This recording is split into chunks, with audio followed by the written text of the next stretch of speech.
I thought we were going to be late this morning because we got off just such a late start. And Thursday's our day at Trader Joe's. But we usually get back in time. And we did. Uh, well, happy Crowley Moss. Happy Beast Moss, everyone. It's October 12th, the birthday of Edward Alexander Crowley. Any excuse to party. It's not an official Ptolemaic holy day is outlined in the book of the law or anything like that. But it is a wonderful excuse to try to dig up old pictures of Crowley, which I put a picture up this morning. I just early this morning, I was just sort of Googling around to see if I could get any pictures that were older or different than the the mischievous boyhood picture that's included in his autobiography or his auto hagiography. Let's see if I can find it quickly here. Yeah, this is his the picture that we usually see, but he's almost a teenager in that one. I wanted to find uh, an earlier one, and I found one that I posted on Facebook. There's his mother. We're going to talk about her in just a second. Now, don't they look like characters straight out of Jane Austen? Uh, there's the father. That looks like that's Mrs. Bennet. And there's Mr. Bennet, Elizabeth Bennet. No, uh, actually, they're probably a little more modern uh, than Jane Austen characters, but they're probably dressed pretty much alike. Anyway, so I posted this picture this morning, and it's off of some weird Facebook page. So who knows? But it's identified as Crowley. I'm not sure how much we can trust any of them, except the ones that are previously published. As a matter of fact, the kid looks like Pee Wee Herman. Uh, Not a young Pee Wee Herman. Looks like, uh, but anyway, I hope that's Crowley. Anyway, but always buyer beware. I am going to read you Crowley's own words about his boyhood, or at least a few of them, because he wrote quite a bit about himself. Uh, and they're included in Crowley's Confessions of Aleister Crowley. And this is a pretty old edition. And I I wish I had the dust jacket on this, because if I had the dust jacket, this would really be a valuable thing. I thought I kept part of it as a bookmark, but I guess over the, oh yes. So I've got, that was part of the dust jacket.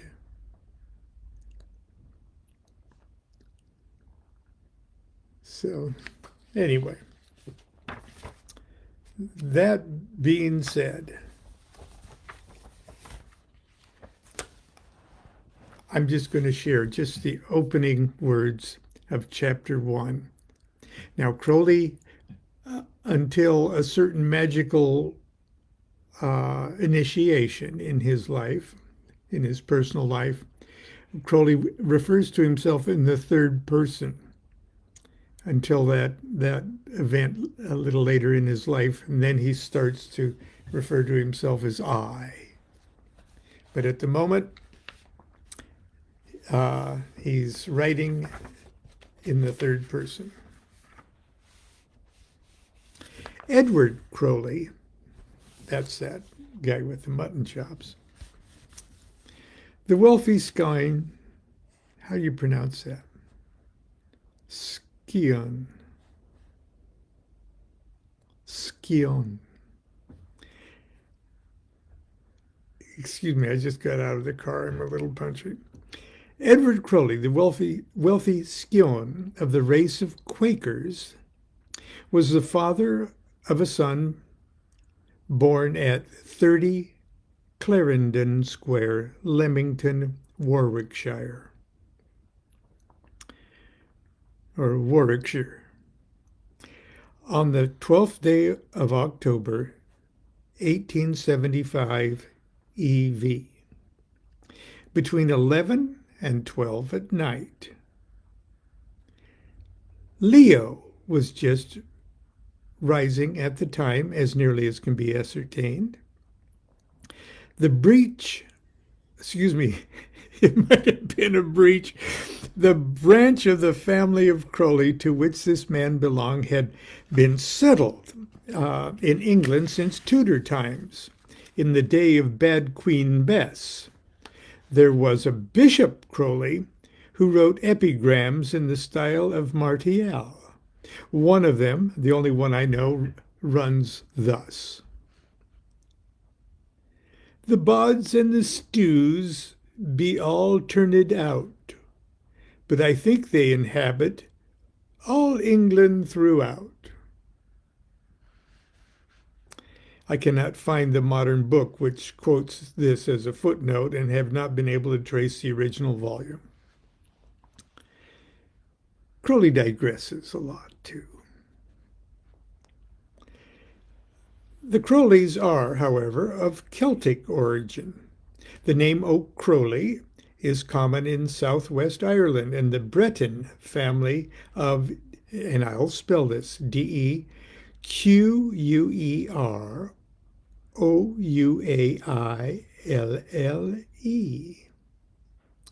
Crewelole, which gave England the Duchess of Portsmouth, or Curval is of the same stock. Legend will have it that the then head of this family came to England with the Earl of Richmond and helped to make him king on Bosworth Field. I'm sure these are all battles that are on the tongue of every English schoolchild. Edward Crowley was educated as an engineer. This is his father he's still speaking about, but never practiced his profession. He was devoted to religion and became a follower of John Nelson Darby, the founder of the Plymouth Brethren. The fact reveals a stern logician, for the sect is characterized by refusal to compromise. It insists on the literal interpretation of the Bible as the exact words of the Holy Ghost. Now, I'm going to digress here for a second. Because even though the Luther and Calvin and the Protestants of the so-called Protestant Reformation had a much more literal and sterner view of apocalyptic Christianity, it wasn't evangelicalism as we know it today, and we think it's just with the mega churches and the thousands of people and the mega supporters and the satanic panic people, that kind of Christianity. That shall I get it? Hello. Uh-huh. There was no one there. Taking the phone off the hook. That kind of Christianity, that idea that Jesus was imminently coming, like in the sky, okay, to take people away and leave people behind and things like that. The whole left behind Christian, modern American Christian television preachers is new, very new. This new. Charles Nelson or John Nelson Darby, Darbyites. And at the time, it was a small sect. Yeah, there was John Wesley and the Methodists and everything else. But this monstrously self-hating craziness was the Darbyites. And that was relatively new in the late 1800s. Okay, so they may have raved. Christians may have raved in those days, but they didn't foam at the mouth like they do now. The fact reveals a stern logician, for the sect is characterized by a refusal to compromise. It insists on the literal interpretation of the Bible as the exact words of the Holy Ghost. He married in 1874, one may assume, Crowley writes, because Crowley was born in October of 75. So he said he married in 1874, one may assume, Emily Bertha Bishop, of a Devon and Somerset family. Her father had died, and her brother, Tom Bond Bishop, had come to London to work in civil service. Now we're really talking Charles Dickens days, okay? The important points about the woman are that her schoolmates called her, quote, the little, I think they call her little Chinese. Let's see, the little Chinese girl. And that she painted in watercolor with admirable taste destroyed by academic training. And her powerful natural instincts were suppressed by religion to the point that she became, after her husband's death, a brainless bigot of the most narrow, logical, and inhuman type. I wonder if Crowley sent her a Mother's Day card. Yet there was always a struggle. She was really distressed most daily, and finding herself obliged by her religion to perform acts of the most senseless atrocity. Her firstborn son, he's talking about himself, her firstborn son, aforesaid, was remarkable from the moment of his arrival. He bore on his body three most important distinguishing marks of a Buddha. He was tongue-tied. And on this, that didn't mean he found it hard to form words. There was actual a membrane that was holding his tongue to a different part of his face. He was tongue-tied, and on the second day of his incarnation, the surgeon cut the frenium linguae. He also had the characteristic membrane, which necessitated an operation for phimosis, some 3 lusters later. And I don't know what, I tried to look up lusters as a time period, but I don't know what it is. But I think it's a pretty short period of time. Phimosis is when the foreskin of the penis is like still fused to the gland. So it's sort of like an amendment to circumcision, or it's something that's performed that needs to be performed on an uncircumcised child. I'm sure many of you can correct me on that. Lastly, he had upon the center of his heart 4 hairs curling from left to right in the exact form of a swastika.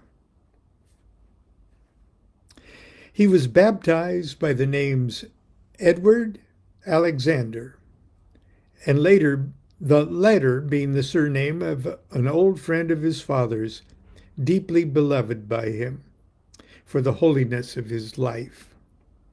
By Plymouth Brethren standards, one may suppose. It seems probable the boy was deeply impressed by being told, at what age, before 6, at what age does not appear, that Alexander means helper of men. He was still giving himself passionately to the task, despite the intellectual cynicism inseparable from intelligence after one reaches the age of 40. But the extraordinary fact connected with his baptism ceremony is this. As Plymouth Brethren practice infant baptism by immersion, it must be taken place in the first 3 months of his life. Yet he has a perfectly clear visual recollection of the scene. It took place in a bathroom on the first floor of the house in which he was born. He remembers the shape of the room, the disposal of its appointments, the little group of brethren surrounding him, and the surprise of finding himself dressed in a long white garment being suddenly dipped and lifted from the water. He has also a clear auditory remembrance of the words spoken solemnly over him, though they meant nothing. He was impressed by the peculiar tone. It's not impossible that this gave him an all but unconquerable dislike for the cold plunge, and at the same time a vivid passion for ceremonial speech. These 2 qualities have played highly important parts in his development. This baptism, by the way, though it never worried him, proved a peril to the soul of another. Now, here comes a digression about Crowley's wife, Rose, his first wife, Rose, Urrata the seer, later on. He would divorce her, and he's going to digress a little to tell this story.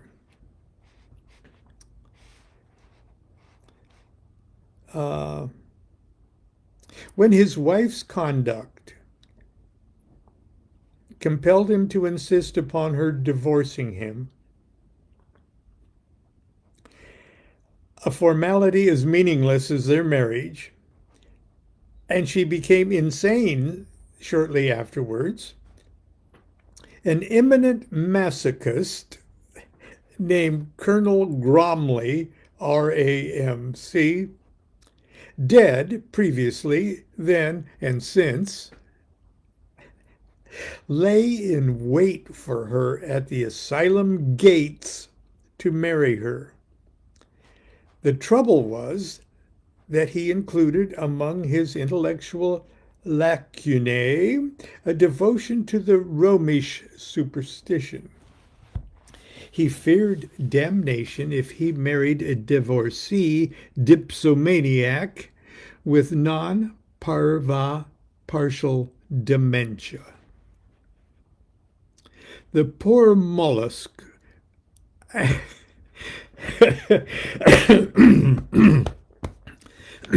asked Crowley for details of his baptism.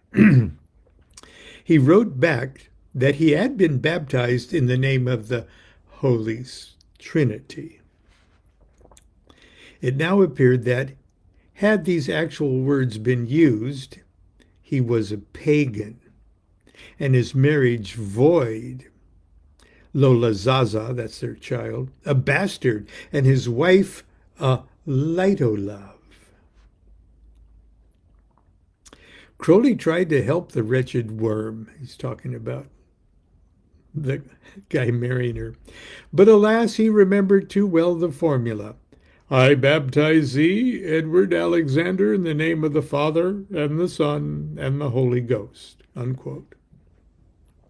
So the gallant colonel had to fork out for a dispensation from Rome.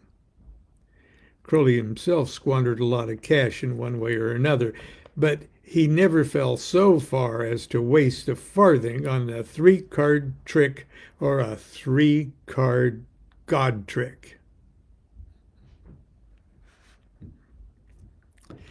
He also the clearest visualization of some of the people who surrounded him in his first 6 years of life, which were spent in Leamington and the neighborhood, which he has never revisited. In particular, there was an orange-colored old lady named Mrs. Crowley, who used to bring him oranges.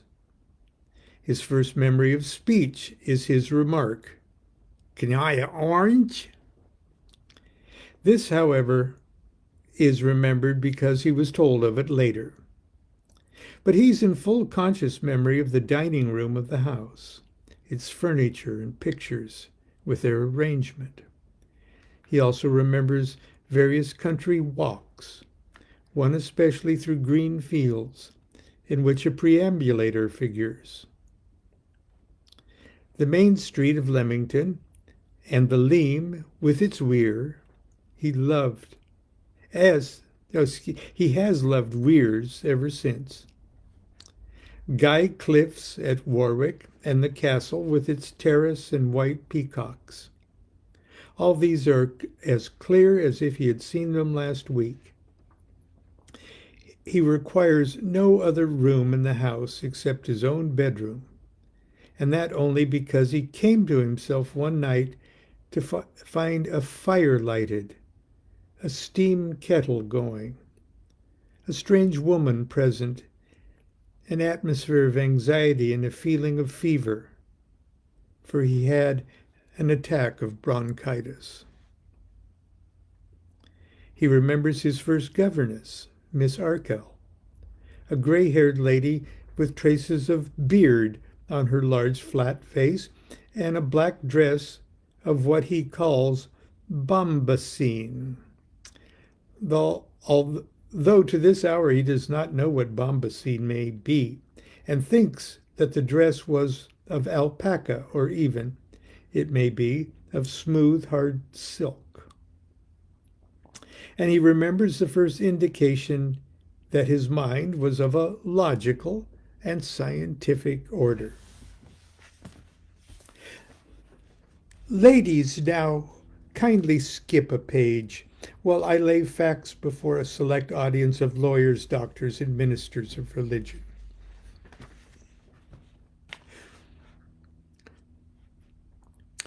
Miss Cowper the Mrs. Cowper, the two misses, two old maids, consisted of Sister Susan and Sister Emma.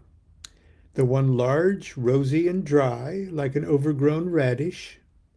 The other small, pink, and moist, rather like Tennell's mock turtle. Both were Plymouth sisters, old maids.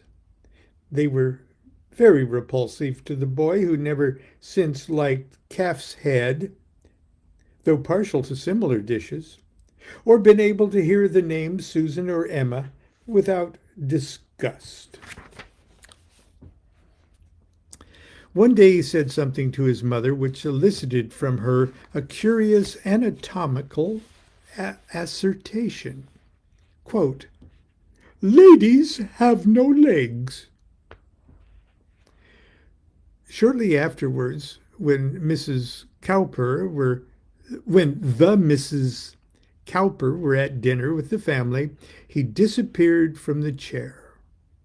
There must have been some light commotion on deck leading to the question of his whereabouts. But at that moment, a still, small voice came from beneath the table. Mama, Mama, Sister Susan and Sister Emma are not ladies. This deduction was perfectly genuine, but in the following incident, the cynical may perhaps trace the root of a certain sardonic humor. The child was wont to indicate his views when silence seemed the discretion by facial gestures. Several people were rash enough to tell him not to make grimaces, as he might get stuck that way. He would reply with an air of enlightenment after long meditation, "So that accounts for it." Okay, that's my Crowley Moss beginning of Boyhood in Hell of young Edward Alexander Crowley. So do something fun in honor of Aleister Crowley. As a matter of fact, do what thou wilt, because it's the whole of the law. And love is the law, love under will. And we'll see you tomorrow on Friday the 13th.